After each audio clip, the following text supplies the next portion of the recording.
Hey guys, this is Nate with ACA, here to do a review of the Upmann number 2. I think this box is from 2017. Put the box code up on the video details when we upload this. Galen, Johnny, and I actually attempted to do a cigar review on this for our first edition, but I think we weren't used to putting up doing the videos in a very kind of succinct kind of format, so it became a bit hard to manage. So I'm going to try to do this on my own, so sorry about that, Johnny, Galen. We'll get around to doing some more group ones in the very near future, I hope. Yeah, so I've gone through about half a box of this particular one so far, and I love this cigar. For me, it tends to be quite medium. As you can kind of see on this video, its construction is very good. I would say it's very densely packed. It's still got some flexibility. Some cigars, when you've got them really packed tightly, they become quite hard. This is not like that. Wrapper is very nice, kind of medium brown. No large veins sticking out there. The foot, it's just got kind of a nice, kind of earthy, kind of woody kind of smell to it.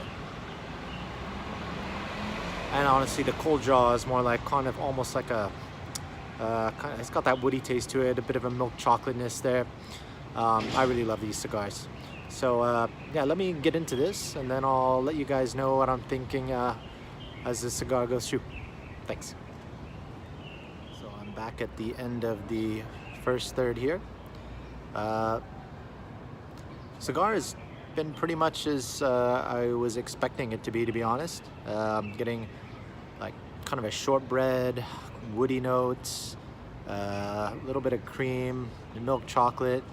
I think what I love about this cigar is that it's, even though it's a new cigar, it's got an incredible smoothness to it, but more of a young cigar smoothness rather than kind of that you know, vintage cigar kind of smoothness that, you know, I feel like with a lot of vintage cigars, they, you know, everything kind of blends together a bit more, which is nice from a smoking perspective, but almost in some ways a little less interesting from a complexity standpoint. I'm sure that you know, there's definitely, you know, a standard distribution curve there with respect to, you know, people's different experiences and just how people perceive things, but that's my perspective. The burn here has been, could be a little better, but I am smoking outdoors, and again, this is a slightly newer cigar. I'm pairing this with some coffee. I'll put some pictures in the video that I've made at home. It's a Balinese coffee, Kopi Luwak. It's famous because it's actually a coffee that's the coffee bean has been ingested from some cat variant of some kind, and basically they poop it out. I know this sounds gross, but they poop it out. People collect the beans, and then I guess going through that digestive process, it's supposed to chemically have some changes there, and it's supposed to be one of the best coffees in the world. This particular batch, I'm not quite sure I'd say it's the best coffee in the world, but it's not bad. It's okay. So it's a great day today. I'm outdoors, sunny. Can't really see it in the video very well. Having a nice cigar, a nice coffee. Yeah, I'll come back to you guys a bit further down to let you know how it's progressing.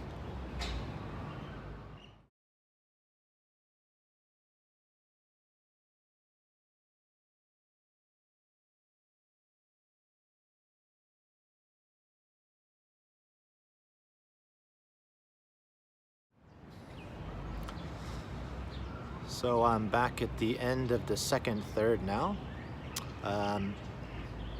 Yeah, this cigar has developed. It's kind of now I think the primary flavors I'm getting out of it are still getting that woody, kind of mature, almost kind of cedary kind of taste there. It's really picked up more, I think, now in terms of a bit more on the nuttiness side.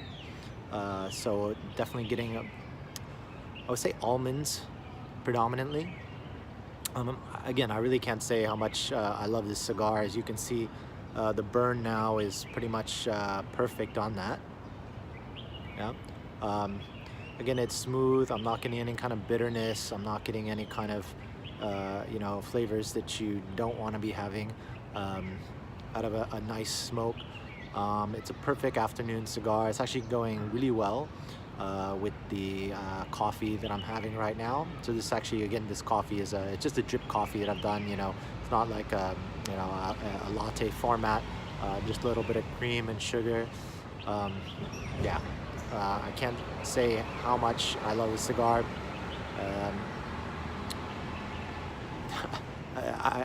Yeah, I'm almost lost for words in the sense that, you know, I've said all the good things there are about it. I'm gonna have to come back at the end to give my final thoughts, but I think I know where that's already going, and as you can probably tell from my comments thus far, you probably do as well. So we'll come back with the end there and final thoughts.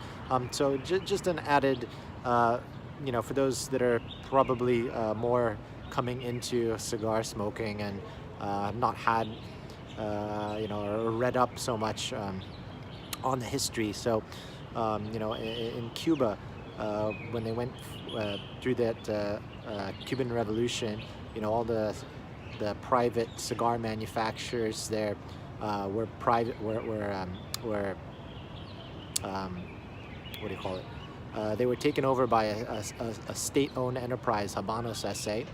Okay, H. Upmann was one of those, and specifically, historically, this particular Vitola, H. Upmann number 2, is a classic Cuban cigar, and specifically for this brand as well.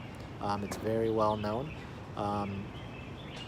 I've only started smoking this particular one for the last maybe couple months or so, even though I've been smoking cigars for about 5 years.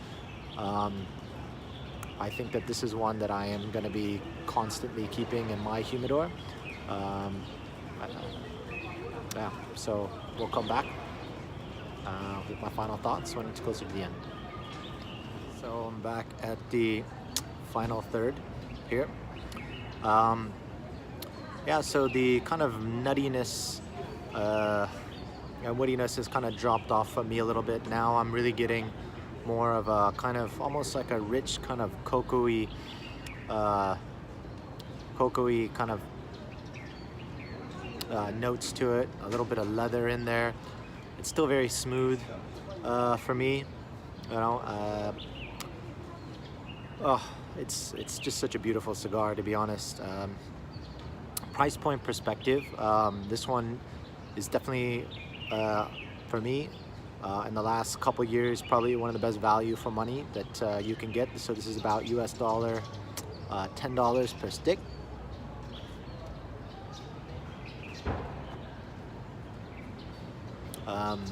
For a Cuban cigar, I think for the size, for just the smokability, you know, pretty much right out of the box, for, you know, in the last 12 months, I think this is a cigar that you would definitely want to keep in your humidor, that you definitely, you know, from an investment perspective, I'm not sure how much you would get out of it. It might be a little more difficult to sell, you know, if you wanted to put these away from that perspective, but just from, you know, from the point of view of a daily smoke, I think this is one that you should definitely have in your rotation.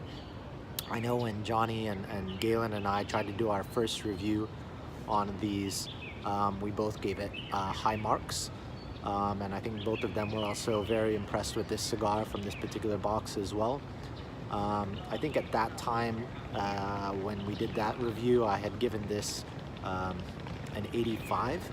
I think with this particular cigar, again, same box, I would give it similar, you know, 80, around an 85 or so. And the only reason, I mean, for me personally, the reason that I would give this, you know, less than a 90 is, you know, for me to give it over a 90, it really has to be a special smoke. It doesn't necessarily have to be,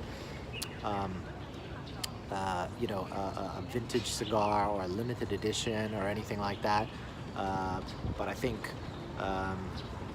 for a new cigar, I think for me to give it an 85, definitely I don't think you can get too much better than that. Okay, so again, that's it. I think for me, definitely pick up a box and enjoy. See you.